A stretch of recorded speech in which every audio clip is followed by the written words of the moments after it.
Hey, 2 years of college may not be enough for me. What's up? It's the Culture Detective here, investigating your favorite albums. And today, a couple of my brother's friends are in my apartment right now, which is um unfortunate, but I can't delay my reviews anymore. I need to do it, so just gotta do it, but quietly. Now that I'm thinking about it, maybe I should delay it. Maybe doing the review now is not gonna do me any good. Uh, uh anyways, I'll be reviewing the. I really can't do my review. I really can't. I give up. I really give up. Alright, I am back. I waited for 4 hours for this moment. Anyways, today I'll be doing a review on the latest Sufjan Stevens album, The Ascension.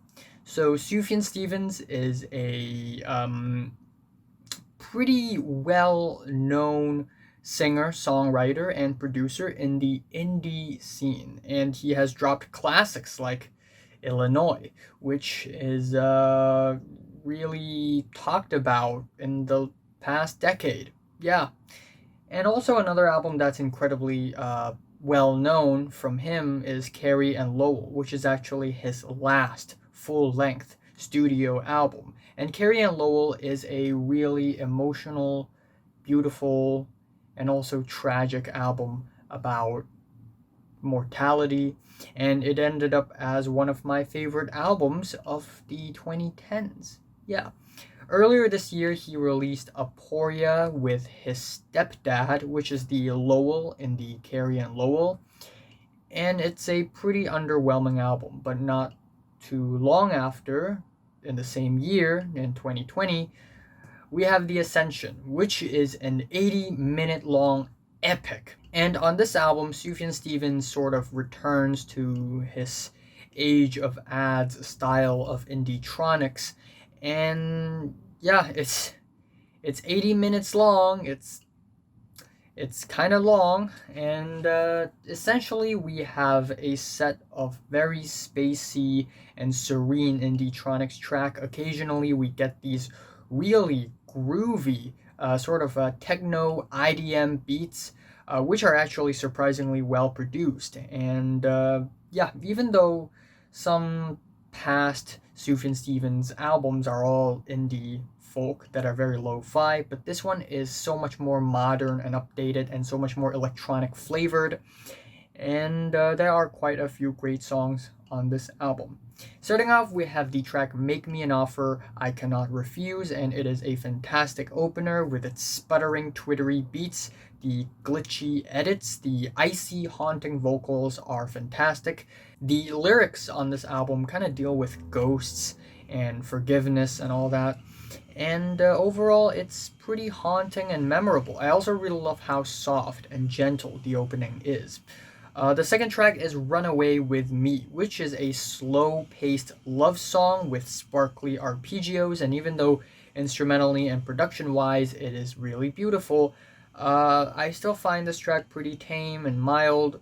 We have the third track, Video Game, which is a pretty simple, tongue-in-cheek synth pop-esque folk track with a simple 4/4 kick drum beat. Not really kick drum, it's drum beat. It's, yeah. And yeah, while it's not one of the highlights on the album for me, I still like it for how mellow it is, and I like the easygoing keyboards on this track.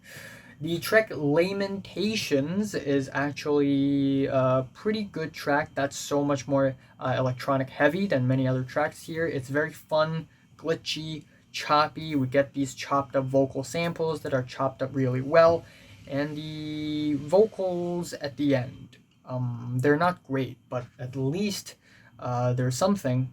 At least this track isn't just an entire track full of instrumentation. It's a little dynamic. And then afterwards we have Tell Me You Love Me, which is the first track where the album sort of takes a nosedive. It starts off pretty decently, but afterwards it just becomes very dragged and very slow. It builds to a climax, it has a crescendo, but at that point the production becomes super duper messy with its wailing, distorted tubas, and alarm sounds. It's really weird. And then we have Die Happy, which is actually a pretty good track as well. This track is very dejected. It's very icy and cold with its synths. The vocals are echoey, they're ringing around. It has a ghostly, haunting tone to it, and the beat drop at the very end is very cathartic and memorable. And then we have Ativan, which is one of my favorites on the entire album. Wow, this track. Wow, the bright choral vocals being chopped up, the incredibly intense verses that don't necessarily don't necessarily sound stressed out, but you can feel the tension cooking underneath. But when you look at the lyrics, it's actually very stressful.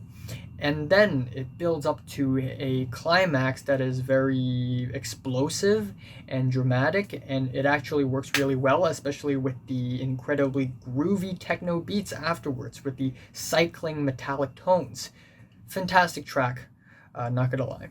Anyways, we have Ursa Major, which is a pretty weak track. The hooks and the verses are pretty weak and forgettable. The vocals are good. They're pretty expressive, but overall it's just not that great, even with the glitchy, choppy tones. The track Landslide is also just alright. It's a little stagnant of a track. The lyrics are slightly poetic.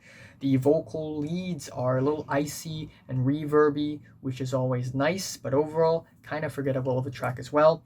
We have the track Gilgamesh, which is a slow-paced track, but with really noisy electronic tones that don't really fit together at all. The crushing metallic sounds, the windy noise in the background, and also the ear-piercing screeches is just kind of head-scratching and confusing. Same goes for the next track, Death Star, which is more stripped back, poppier, more emphasis on the hook.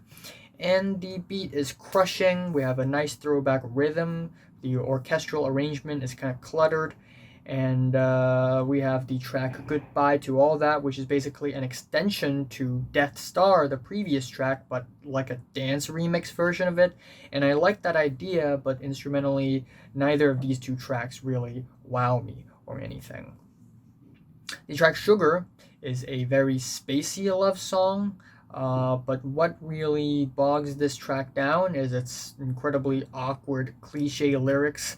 Come on, baby, give me some sugar. It's like a lyric to a Maroon 5 song, honestly. And maybe Sufjan Stevens was trying to, because lame cliche lyrics isn't really Sufjan Stevens' thing. Maybe he's intentionally doing it because maybe there's some artistic merit in it, but I just can't find it. But the album ends off really strongly. We have the title track, which is also very slow paced, but actually a very beautiful track.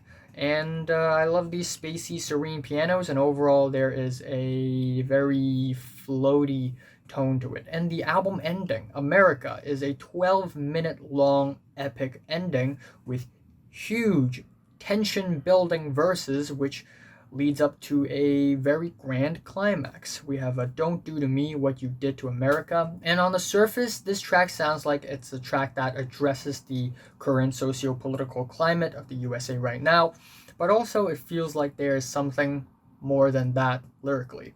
And I really love the bold and epic finish. I love how snowy and dreamy this track feels, and it certainly comes to a really nice conclusion. I've one question though.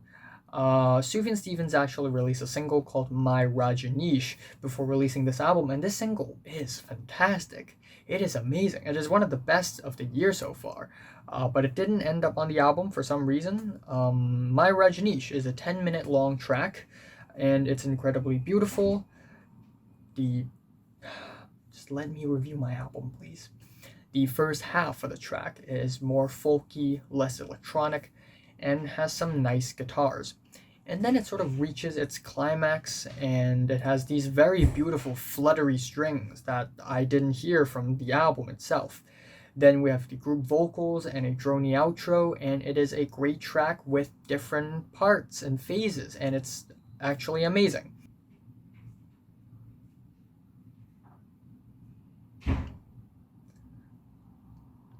So, overall, this album is not bad, but there are truly some moments that let this album down. Let me down. Bog this album down.